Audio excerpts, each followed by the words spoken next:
You're listening to the Dungeons, Dragons, and Psychology Podcast.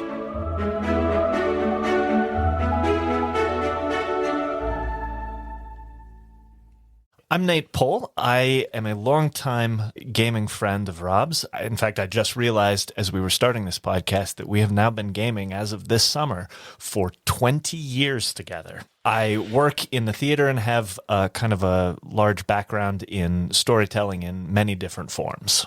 Hi there, my name is Joseph Henry. I have been gaming for some 20 years, 10 of which with these, and I am very excited to deliver some hot takes to what will undoubtedly be a contentious episode. So, contentious episode incoming, Cyclithid. What we're talking about today is core assumptions of role-playing games and whether or not you should embrace or ignore them. So I guess first we'll just talk about what are core assumptions of role-playing games. What sort of things would you consider to be a core assumption? And then after we kind of lay those on the table, we can discuss which of those things we should embrace or ignore, or just kind of throw down gloves and see what happens. So I first I think most obvious one is I think the stat generation method. We've had whole episodes about that on the show, and a lot of, almost all games come with written descriptions of how stats should be generated for that setting, for that edition. For example, we were just looking through the 3.5 D&D Player's Handbook, and it was for drop lowest, which we used to play with quite a bit. We moved on to other methods in that session or in that edition that we liked more, but that would be the core assumption. If you were playing with the core assumptions, that is how you would roll your character's stats for that game. What other assumptions do we have out there? Well, I think there's any number of assumptions. I think some of the most common ones are, in terms of character creation, maybe wealth of character at the beginning of the game, gives you somewhere to grow to. The party size. Party size, for sure. Party size is huge. Some of them have, I think, either written or sometimes unwritten assumptions of party composition, even. Yeah. That's a good take. Well, I mean, just in terms of, I think a lot of times the assumption is that you shouldn't have maybe a party of all wizards. When we get to the disagreement part, I'm going to say I think that's wrong. I think you can do that, but I think frequently the book's assumption is that you won't be doing that. Yeah. On the other hand, if it's, say, like a vampire hunting themed campaign, maybe have a couple of vampire hunters involved. For sure. I think with starting wealth, you could also just say, character wealth by level in general. If you're following the official character wealth by level charts and keeping your players in line with that, then you would definitely be adhering to the core assumptions of the game. Player lethality seems like a big one. Like, what are your expectations for how often somebody will go down? Because those seem to vary widely by gaming group. Well, by gaming group, but also that's a very good point by the core system as written. I mean, for instance, Pathfinder 2nd Edition sort of by default is very, very anti-player death. Yeah. I mean, it is a system designed to give players every chance to try to hold on. Well, 5e as well. I mean, realistically, if you're downed and you take a point of healing, you're back up. As opposed to, I remember 2nd Edition could be extremely lethal. Yeah, extremely lethal. Well, and I've had some pretty prominent, well-known people on this show talking about character death in 5e, and I believe it was either Monty Cook or Sean K. Reynolds, one of the two, mentioned that if you managed to kill a player in 5th edition, make note of it because it does not happen often. So very different assumptions based on the edition on how lethal the game is. Yeah. Let's see, dice. That's one, Joe, you mentioned before dice we started size. talking. Yeah. D20s, D10s, D6s, even coins. And then Nate and I were also discussing along the lines of dice of how do you treat minimums and maximums. Like, is a natural one an automatic failure? Natural 20 is an automatic success, as most of the systems are written. That would be an assumption of how the dice operate, I would say. I think I think what a lot of this is kind of getting at, and maybe one of those sort of absolute core assumptions is most systems will have some sort of challenge rating to try to make it easier for the DM to balance encounters based on the level of the characters. And I think what a lot of this feeds into is that if you keep everything right by the core assumptions of the game, that it makes it much easier to give accurate challenges based on those core assumptions to the players. That if everybody is at wealth by level, if everybody has the same stat generation method that the book assumes, if all of these things are true, then a challenge rating of the same level as the party should be an appropriate challenge. Or in other words, your difficulty scaling remains relevant, assuming you follow the rules in the book. Okay, so I think maybe here's where we're going to venture off of what are the assumptions into whether or not you should listen to them. Yeah. Okay. So just a couple more things on my list before we start throwing blows at one another. So what playable species are available? Absolutely. Yep. Playable races or species. Whether or not the game has an alignment system and how it interacts with play. And of course, party composition is what we had on our list before we start deciding whether or not trying to sway the cyclothids out there one way or the other as to whether they should embrace or obliterate the core assumptions of their games. Listen, I'll grant you this. I think those core assumptions are something that you need to know and be aware of before you decide to break them. I feel like this is a very pointed granting of an argument, and I'm curious where this is coming from, Nate. I believe that you were about to disagree with me hard, and in fact, you kind of already threw the gauntlet down with the notion that if you start varying from these, that you break the reference point that is the challenge rating. And I disagree entirely with that. I think the reference point still remains. You just need to know how what you are breaking is going to affect the relevance of that particular level of challenge. So, for instance, let's say you go with a higher level of stat generation so that people are more powerful right out the starting gate. What that means is that you just need to be aware of what that's going to do to the challenge rating needed to create a meaningful encounter. Meaningful encounter is an interesting way of describing that.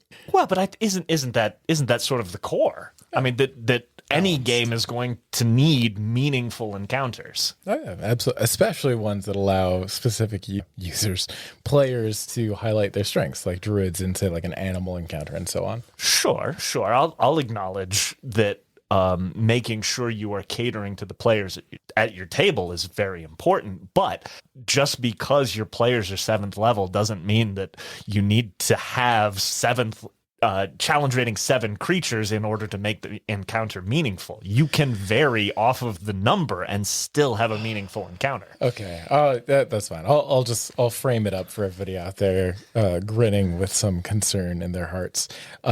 So I believe these fine gentlemen have been ruined by the constant pursuit of dopamine and higher stats, because at this point, and I cannot make this up, the total modifiers we're beginning games with is somewhere in the region of double. Like let's say if you take your 13s, your 15s, and so on, if you add up all of your modifiers, the standard point buy gives you like a +7.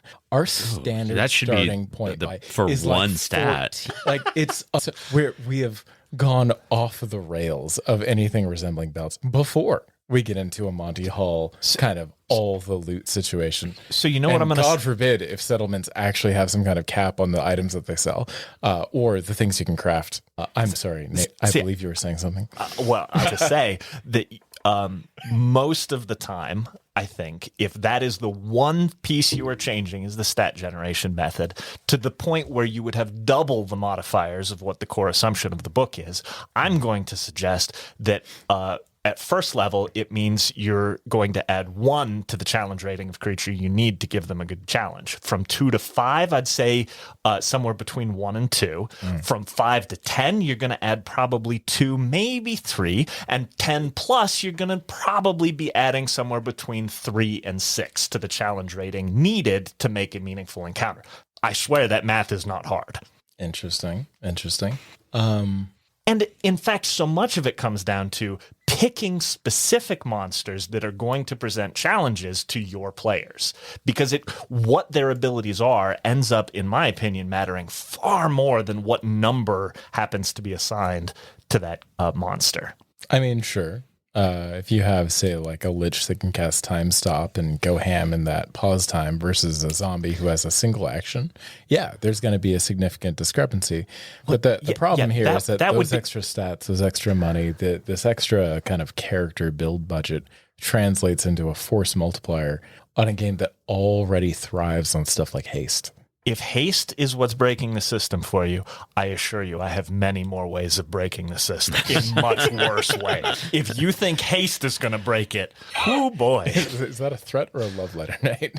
So let's look at two of them together. So if we look at the stat generation method and say party size, at what point then do you think how many fewer players than the core assumption of players should you have before you say, let's increase the stat generation method to compensate for not having enough party size? That now I can't meet that core assumption.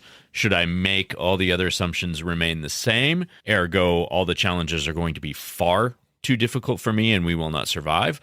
Or do you ignore other core assumptions to then balance the game? So I recall a level balancing method from 3.5, which basically involved adding a severity of advantage or disadvantage to an encounter to adjust up CR. I believe they refer to it as the encounter level. And the general idea here is that if you're, say, ambushing a vampire in his lair with your vampire slaying gear and your research on him, he's obviously at a pretty severe disadvantage. This would be, say, like a -1, -2 against the CR of him, right? That is only if if the dungeon master has not read any of Keith Amon's books and prepared the layer in a way that would actually give disadvantage to the party. Well, and I fully support preserving the legacy of Gygax in his Team of Horrors and such. But the idea that I'm getting at here is that a party of, say, 3 players in the same game as what would be written for a party of 4 players will inevitably start to prepare more to compensate for this because they know their meta knowledge tells them they are already up against something else. Now, you as a DM can obviously take this a great many different directions, but I would be willing to bet that a group of 3 seasoned players going into what they know is a 4-person campaign is going to prep. But I mean, you can make the same argument for a group of 4 seasoned players are going to be more effective in a dungeon than a group of 4 non-seasoned players. Effective, but they'll also be much more confident because they certainly will not be worried about the same kind of 1 player down disadvantage as the first group. See, I think if you have fewer players, that one of the changes that I would frequently make to the stat generation method to try to even things out is not necessarily to increase the maximum amount of the high stats, but to try to find a method to bring the low stats up so that it becomes a more balanced party in terms of covering all of those sort of areas that they don't have a player who takes it as a sort of a niche specialty. Oh my God, that's a genius idea, actually. Hold on. What if we just flipped this on its head? What if you have 4 DMs playing against 1 player and he's just like Batman? What? Like, we're talking about core I mean, you're definitely going to, if you're Batman, you definitely have more than normal character wealth by level. Yeah, for clearly. sure. You max out his wealth. For sure. And now you just get to have entire sessions where he's like, I'm Batman. I mean, it doesn't. This has got to be great for a one shot at least. Well, I mean, Marvel does have its own RPG now, so yeah, you could go with many different superheroes. Even though Batman's not Marvel, you could still kind of create your own superhero along that vein and play in that system. Hold on, has take this back DC to the not bothered? reasonable. Oh, I'm sure they have their everything's How got a different is RPG now. To have 4 DMs against 1 player as opposed to 4 players against 1. Well, DM. I think Isn't that different? I think the problem you'd run into is competing stories. Do you really need 4 sets of omnipotence? I think 1 set of omnipotence is enough. I think what I'm saying is you might need 4 sources of omnipotence. I need nothing of the sort. Okay, so let's look at character wealth by level. Character wealth by level, personally, Starting wealth is something, I'll tend to somewhat stick to, but I usually blow character wealth by level out of the water pretty quickly. And I think the reason is I like games where my players are able to have the resources to really do a lot more than just be an adventurer. I like when they can build their own towns, when they can build their own strongholds, when they have the ability to recruit and build armies and build empires and have the necessary wealth to really be a force in the world that's not just an individual. I mean, Joe, you talk about stat generation and wealth as being force multipliers, and I think that's absolutely true. I think the difference comes that maybe this is something to add to the core assumptions of the game, that you were going to have a party that goes out and delves dungeons or does specific quests and is very limited in scope.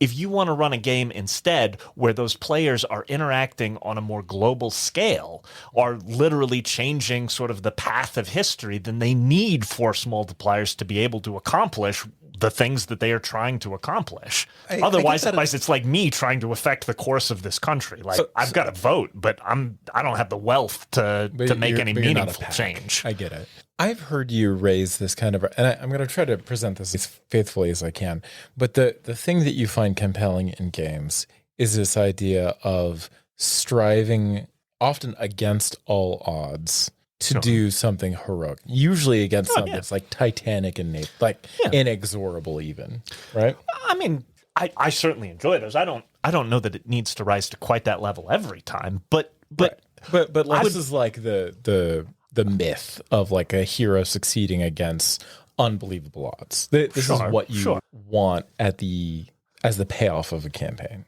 Generally speaking, I want something big enough to really give a conclusion to a game. Like defeating a vampire doesn't feel like the conclusion of a game. Certainly not. But if it was Strahd, or if it was a whole kingdom of vampires, right?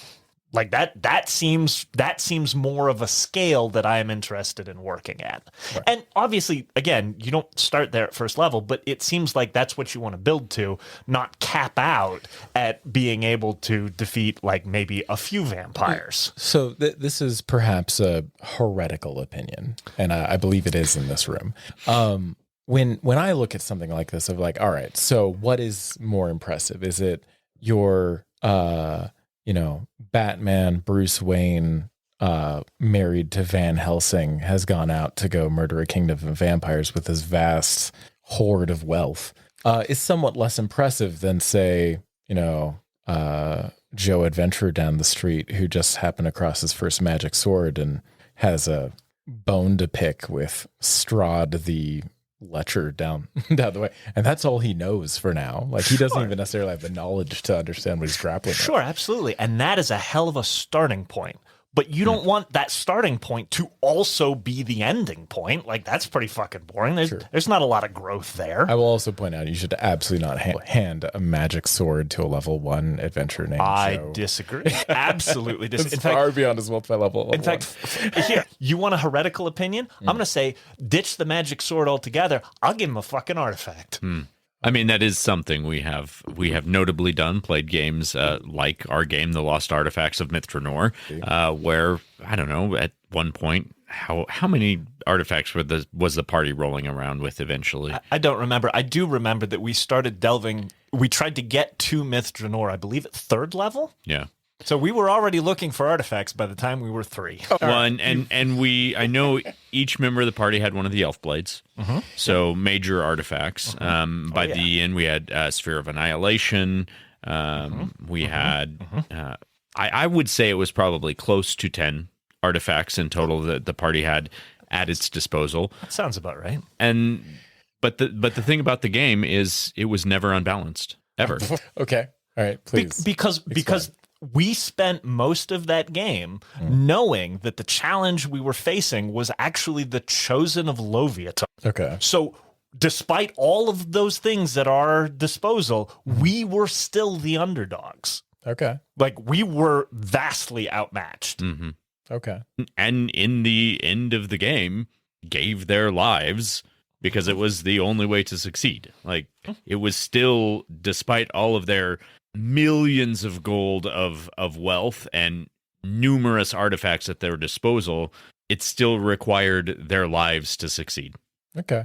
So I will grant you that in this campaign that you've run, like the artifacts were almost like implicit into the setting. That's fair, which honestly is, I think, a great example for assumptions of the setting. But I would raise the argument that the biggest part of this is developing both your game and your setting with the players to make sure that you know really the kind of level of game that somebody's going for. And I'll tell you straight out, I find no romanticism in going after a huge foe with a giant amount of stats under my belt and a huge amount of gold in my wallet.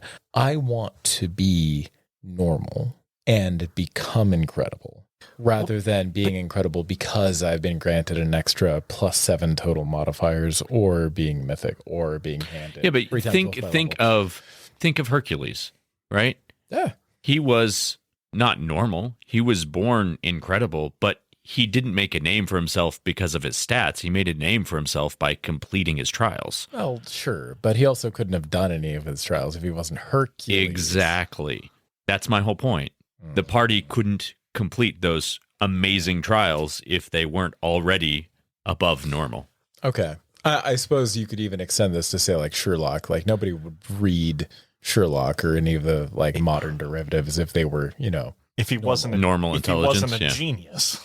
Yeah. Name me one great hero in a story that doesn't excel beyond the normal core assumption character stats. Frodo. I disagree. His will save was well above anybody else's will save. He has a luck bonus. Yeah, but all the other halflings fell prey to it. His will save, his specific will, his sole ability to withstand the ring outmatched anyone else's. So Ergo, he had that +7 modifier to his will. He took Iron Will. Great call. It had to be more than that. You don't think that the wizard had Iron Will and a great will save? No, he was born with an angel wizard that would specifically be corrupted. That's the whole point. He had to be a low-level halfling. That was the whole point. So many Doesn't of make those it any characters. less heroic. In fact, I would argue that it makes it more heroic because it is the simple actions of people day to day, acts of kindness that keep evil at bay. Ooh, I know I can't get the quote right, but you get the feeling, right? No, I get what you're saying, but he did have an extraordinary skill, an extraordinary stat. He had a magical or mental resistance that was because who he was that nobody else had. And I think you're missing the other half of the story here. Like that is one component of the story, but how about the dude who was 120 years old, looked like a normal human, was actually the son of a line of kings that took the kingdom and raised an army to charge into Mordor to distract Sauron while Frodo actually did what he needed to do. Like you're missing the other half of this epic story. That's okay. I will fully commit to being the antagonistic devil's advocate in this case. Aragorn is the worst DMPC ever. He took all the glory, and it was a lot. I mean, he was a king. Like, yeah, that's what I'm getting at, man. Like, come on, get back to the hobbits already. Okay, so these are people. Let him roll some dice. The story would be incredibly boring if all you were watching was Frodo walking. Well, yeah, it's a long walk. I'll give you that. That's another excellent argument for the Eagles. Yeah. Okay.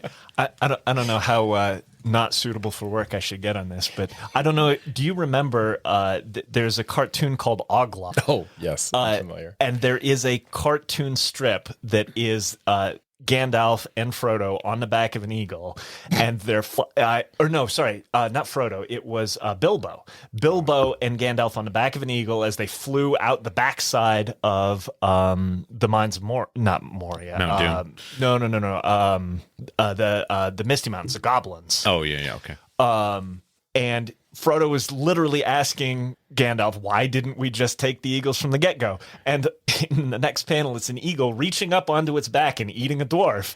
And Bilbo goes something about it's let's walk o'clock, get me off of this eagle. Okay, so maybe Gandalf needs a few more ranks in handle animal. I'll give you that. But that's okay. He's an NPC. That's the whole point is he has a crazy budget of skill points, right? I think my point in all of this that you were talking about a story that has a number of characters that are quite extraordinary, well above any sort of normal level of power within the world. Okay. And yet, despite that, they are fighting a power that is still greater than they are. And that's all that you really need for a good story. So it has less, I think that following the core assumptions is much less important than knowing what they are so that you can generate encounters that are meaningful regardless of what the level of power of the party is. I think I can support that, particularly from the idea of agreeing on the kind of story you want to tell ahead of time. Because, like, really, this whole, like, question of what are the core assumptions of a game system is really kind of glossing over this idea of, like, rule zero is everyone must have fun. Right. Mm-hmm. And, like, we can talk about the core assumptions over, like, what dice we're going to use and what does setting look like and all this. But at the end of the day, if you don't have people who aren't having fun, they're not going to show up for the game. Yeah. Very true. Sure. Very true. Sure. And I think for me, having fun typically means ignoring core assumptions because I already live every day with standard stats. I don't want to play a game where I'm a hero in a world where my stats are still the same as everybody else's. I don't want to be average. For the listeners, I feel it's important to point out that this is a man I've seen run 20 miles at a stretch. Well, okay. I have low stats too, Joe. Come on. But yeah, I mean, like, as long as this is something that appeals to everybody, obviously you can play any kind of game that you want. But I have some extreme reservations about the, let's say, generous stat generation methods I've seen used in the past. It seems like it diminishes the glory at the end. I think it changes the way that certain abilities function in the system. Oh, yeah, absolutely. But that's, if you keep the stats low, it just changes which abilities shine. Yeah. So I think knowing how it's going to impact is way more important than following any particular set of guidelines. Well, yeah, but I mean, that only, like, follows intuitively until you start looking at, like, the odder fringe cases that actually make it easy to notice stuff. Like, if you added 4 wisdom to everybody's stats, that's going to be a very different game than what you're used to. And it's because everybody's going to have better perception and will saves and everything. Yeah. Like, Yeah.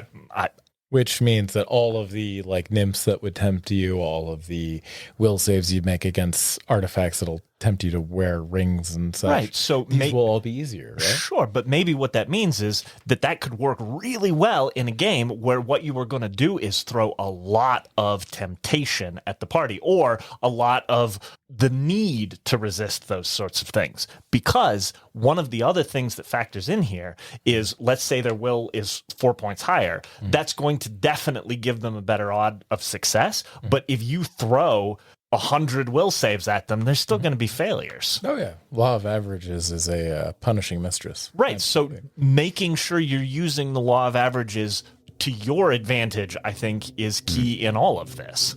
On the other hand, I think that rolling 100 will saves may become tedious at some point. You'll end up with some androids as PCs. I don't know if that's one of the playable species in our course. Depends on your setting. Might want to talk to the DM about that one. I think my point just being that if you have a story you want to tell that involves, say, a lot of temptation, or it involves, let's say, as part of the campaign, you want the players to deal with a city that has been entirely dominated by, mind flayers. And so you want them to go up against this stupid challenge, and I remember what mind flayers look like. They're fucking terrifying. Like 4 tentacles on your head and your brain's out. So needing players who have an increased ability to resist that stun effect from a mental blast, that is going to make the campaign, not break it. And it'll certainly reduce the lethality that you're dealing with. Well, I would go so far as to say, depending on the exact level and details of the campaign, it might actually give them a chance. It lets you tell a story with a lot more danger without automatic TPKs. I think the thing that I worry about with this is that, Rob, Nate, I have the greatest respect for your DMing and gaming abilities. But I would dare say that not everyone has been playing for 20 years with the same group of people, and perhaps are not as comfortable adjusting the stats of something on the fly, particularly, let's say, the save DC of a psionic blast from a illithid. And these are things that are easily forgotten in the thrill of rolling initiative and throwing out your first couple of rounds. It can go bad fast if somebody is playing that 6 points higher CR and suddenly throws out a DC 40 will save. You're done. Unless they start fudging rolls, and then the high's gone for everyone. Sure. I will grant you that, what am I trying to say? I will grant you this. You need to know the rules before you start breaking the rules. I mean, that's true of almost every expertise out there. But I would not hesitate, knowing the rules, to start breaking them. And I think that you get to a point where you know a rule system. And I'll say this, if I was going to start playing a rule system that I wasn't familiar with, you better believe probably the first couple of campaigns, I'm going to follow the rules until I can figure out what's going on. But once I know what's going on, like, I'm not going to keep following the rules if they are getting in the way of the story that I want to tell. At which point you begin advocating for house rules? I'm a big fan of house rules. I'm a huge fan. You want to talk about house rules? My favorite house rule is exploding dice. I absolutely detest 1 is a failure, 20 is a success. I'm going to explain. Yeah, please. 1 is a failure and 20 is a success feels so overly simplistic that it ruins, for me, a sense of immersion. If you have 100 peasants surrounding a dragon with pitchforks, I don't care how many of them are rolling. What am I trying to say? I don't care how many attacks they roll. They are not going to hit 1 out of 20 times. You are not going to have 100 peasants attack a dragon and you're going to hit, what's that, 4 times, 5 times? They'll certainly connect on the dragon. No, I disagree. That's a much less... What is natural armor? It'll bounce off. Like, they'll connect. My point being, they're not connecting to the level where they're dealing damage. Not doing damage. Okay. Right. Which is where I think the exploding dice comes in. So if you roll a 20, that is not an automatic hit. What you want to do instead is roll again and keep adding numbers. And if you keep rolling 20s, keep rolling until you get to a number that is actually what that attack is valued at. To me, that is way more... The chance of one of those peasants hitting that dragon is way lower than 1 in 20. That's not a 5% chance in my mind. You want to see 2 20s in a row before it'll connect. Sure. Or say that, if the dragon has a 30 AC and the peasant has a +0 to their attack, they need to roll a 20 followed by a 10. And that's going to happen far less often than the 5% chance everybody has to get the natural 20. 2.5%. 2.5%. No? Yeah, 2.5. Because it's 5% normal. Yes. Half that. So the normal method would be 5%. If it was an automatic success, it would be 5%. Right. Yes. And then in the exploding method, if you're hitting a DC of 30 without any other bonuses, 2.5. Right. I got you. Yeah. So to me, that is much more interesting. And I'll acknowledge it requires a little more die rolling and a little bit more math, but it's not that much more. Well, and it's much more interesting. It's much more engaging. So I will say that there is something to be said for adding this kind of loot box element to your roll, where, like, if you roll, you have a new thing to open. You have another roll that could have another box in it. Sure, absolutely. And why not? I get that, because there is something I will say, I have never seen more howling at the table than when the third D20 lands. Yeah. That's what I'm saying. The third 20 lands. Oh, sure. Right. Everyone is howling for blood because that lich is going down and we all know it. Satisfying. I'll give you this. But all the other times, particularly when explodes down, these can be somewhat... catastrophic. Absolutely. Catastrophic is an understatement for something. I remember some pretty fantastical curses. Absolutely. But isn't that more realistic too? If you think of the same peasant attacking a dragon, doesn't it make sense that instead of just missing, 1 out of those 100 peasants would swing so wildly they stab themselves in the foot or trip over their pitchfork? Stab somebody else next to them. Fair enough. Murphy's Law.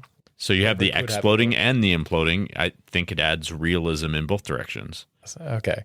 So from the perspective of a endless horde of peasants, I will grant you there is an infinite possibility of things that can happen. Totally fair.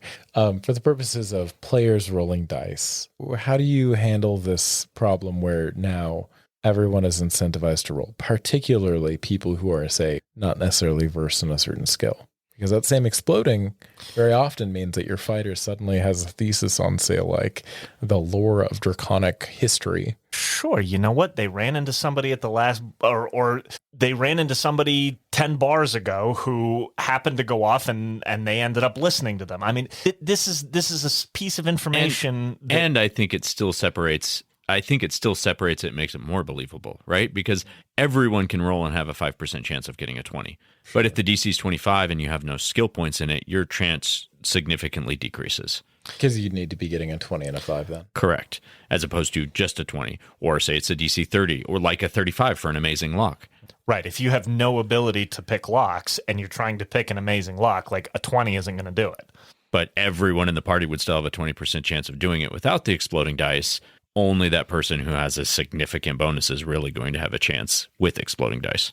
Okay, sure, that's fair. But, I mean, at a certain point, isn't it also satisfying to know there's certain things in the world that are just beyond you at your current level? Like, especially when it comes to, say, like, looting the guards. I mean, gosh, I can't tell you the last time we had a competent guard in a game. Like, they could reasonably threaten the party who was causing shenanigans. I don't think that has anything to do with exploding dice, though. No, I don't. Well, because it gets back to this overall idea of, like, a variance, right? Because the problem is, like, if you have the tails and the out as far as these explosions do, we end up with people die when they wouldn't otherwise. People succeed and pull off these crazy moves, like take out your boss. But it's less often than 20 being an automatic success. So the question is, do you want your success at the end of all this, like, adventure and intrigue to come down to whether or not you can roll several 20s, or because you've earned it? No, because also we've so created unpleasant. Characters that have much more variance in their stats, that the skill bonuses for the characters who are applicable to the skill situation have a significant chance of success, while those who do not have applicable skills do not have a significant chance of success.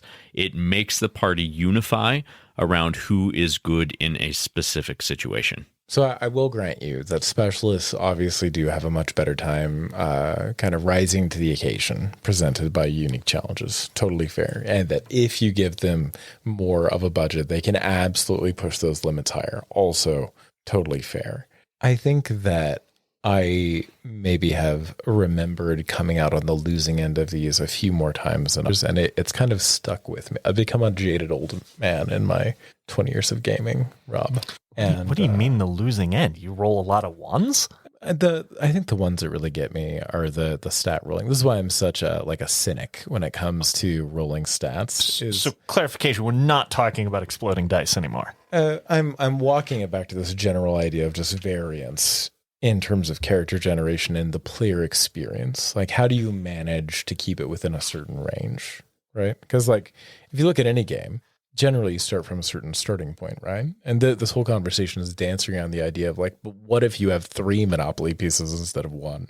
So what I think my response to that is going to be that the more players you have at the table, probably the better off you're going to be adhering closer to the core assumptions of the particular system, because you have more pieces that you need to balance together.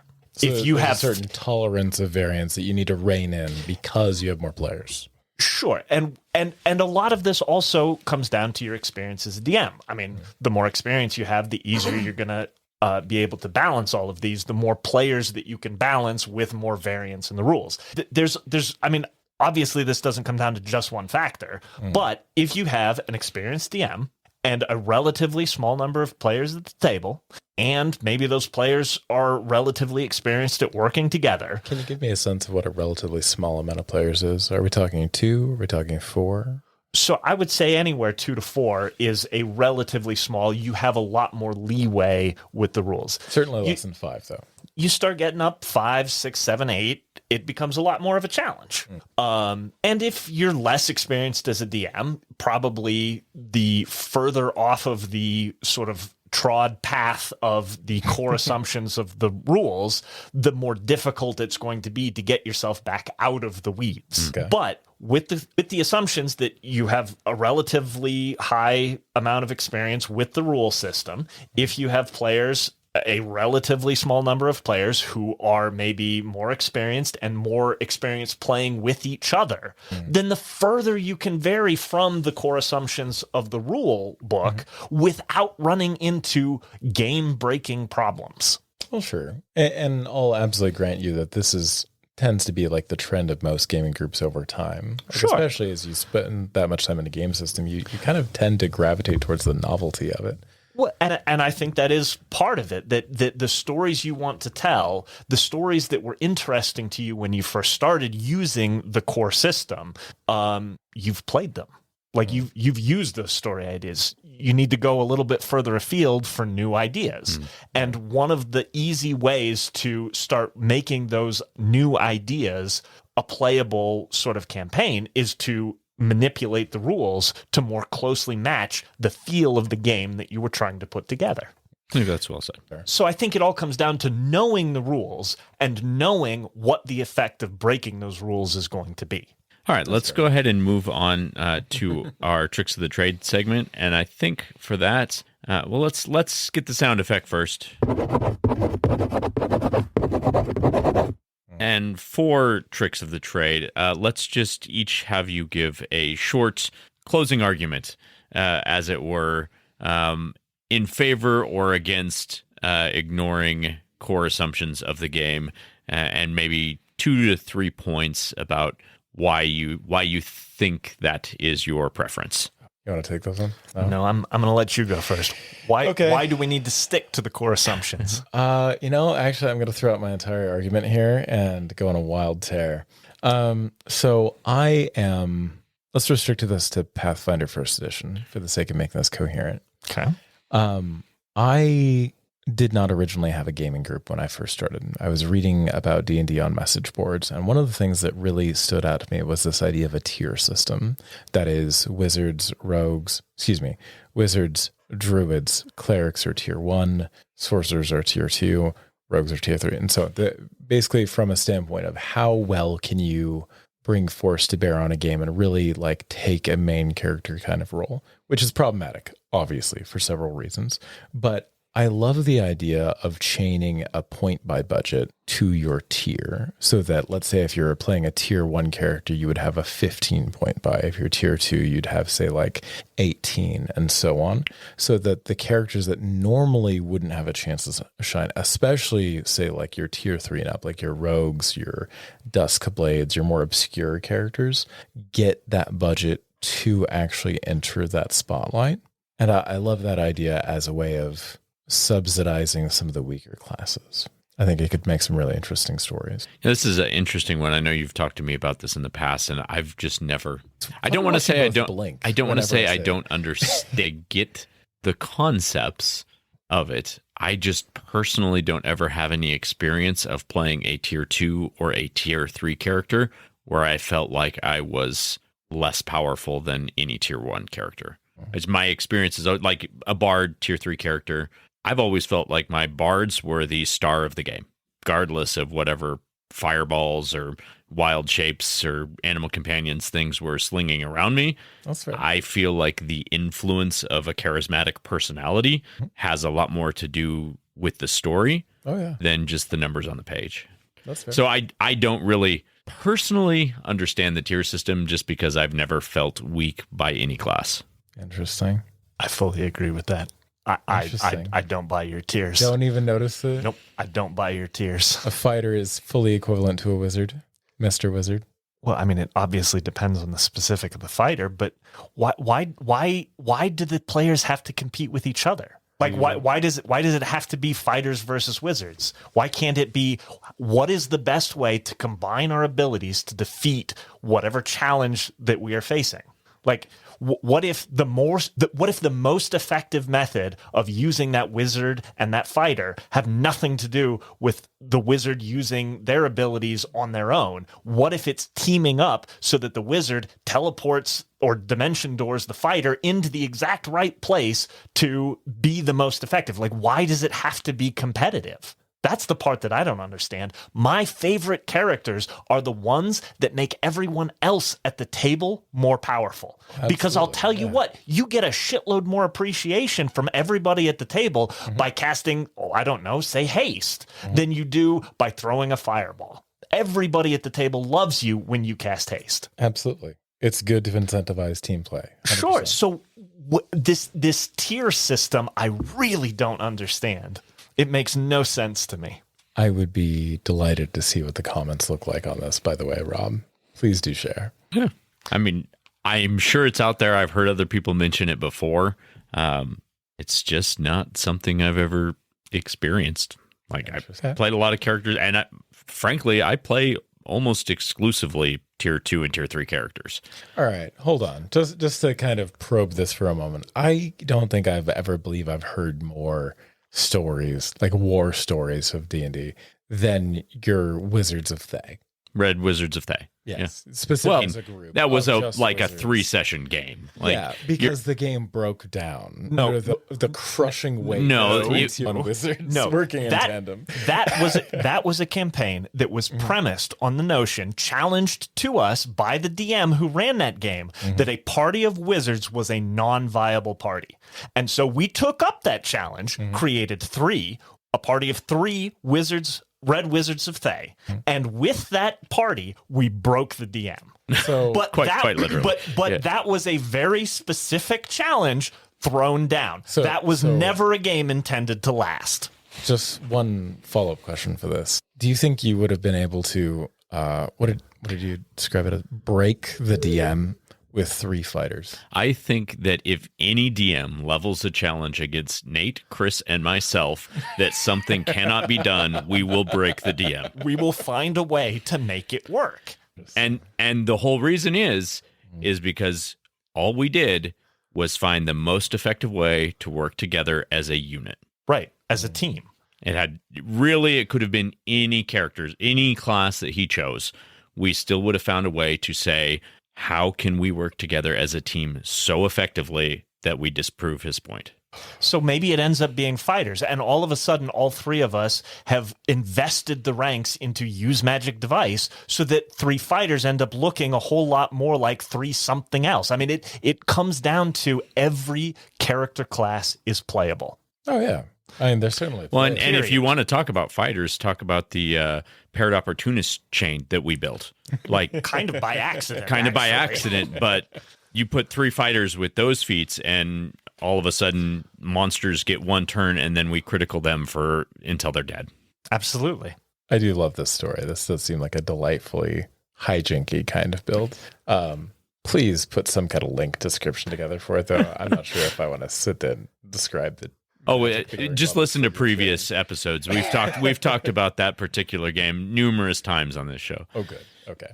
All right, Nate, your closing argument. Okay, so my closing argument is basically that run the game in the way that suits the story you were trying to tell. If you are less experienced, you might want to follow it a little bit closer. But as soon as you know what is going on, as soon as you can figure out how to balance all of the different factors, do not limit yourself to the core assumptions of any game system. It is there for you to make of it what you want to make. Do not feel like those are hard, unbreakable lines. Yeah, that's a good sentiment. It actually, I think, mirrors very closely to what Monty Cook said when he was on the show. He made a mention of, yes, we have created these rules, we have created these settings, but as soon as you buy it, they're no longer our rules. They're no longer our stories. They belong to you, and you are probably going to do something better with them than we ever imagined. So I think that's right along those lines. Make it your own. Well, and when you get to that point, epic stories require epic abilities. And so do whatever you need to do to provide epic enough abilities to your players that they can overcome truly epic challenges. I will throw on one polite moment of encouragement here and say that rather than handing those kinds of abilities to your players through extra, say, like stats or money, I would encourage your players to not encourage your players, but reward them for when they come up with those outside of the box solutions. And you know when it happens. It comes up halfway through the session when suddenly the plan that you had just goes out the window. Take those moments and embrace them as them discovering that kind of moment of genius or moment of triumph, because that is the kind of victory that I really live for. And I think that is my favorite part of the game. I do love those moments. You're right. Like those are the moments of story when something unexpected happens and it ends up being incredible. But I would just say I think that can happen in any assumption of any game. And sometimes it takes resources. You have an idea, but you don't quite have enough money to make it work. A little more money that you can burn on a one-off sort of situation can lend a lot of delight and interest to a game. I think it's why one of Nate's favorite items is the robe of useful items. The robe of useful items is fucking incredible. Yeah. To be fair, Nate, I have seen you bring more scrolls to bear on encounters than anyone else in my life. It is sometimes genuinely inspiring. Sometimes the right answer is a scroll. Yep. And if you are too poor to afford a good collection of scrolls, you're not going to have the spell you need for that one particular incident. Well, thank you guys for being on today. We will all see you next time, Cyclothids, until our next session. Have a good week and farewell.